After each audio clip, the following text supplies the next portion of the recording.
So to fix this, head straight to your phone menu and try to search for Snapchat.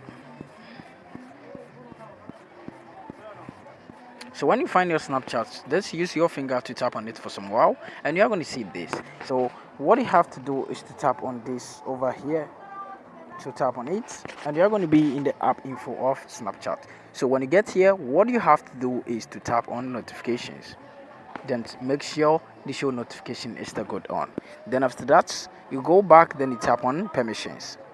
Make sure every permission is allowed. So after allowing every permission, you have to go back, then you tap on storage and cache. Over here, tap on the clear cache and go back, then you tap on mobile data and Wi-Fi. So make sure the background data is still good on. Then you go back, then you tap on force stop. Tap on OK after tapping on force stop. Then what you have to do is to go to your Google Play Store. So when you get to your Google Play Store, what you have to do is to search for Snapchat.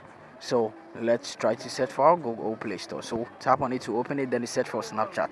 When it appears like this, just tap on Snapchat and try to update Snapchat. So as you can see, this Snapchat is not updated. So what we have to do is to tap on update to update it. So after updating your Snapchat, what you have to do is to reboot or restart your device.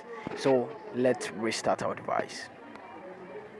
So after tapping on the power button for some while, you are going to see this pop up. Then you tap on restart. Then you tap on OK. Then your phone is going to restart and the problem is going to fail.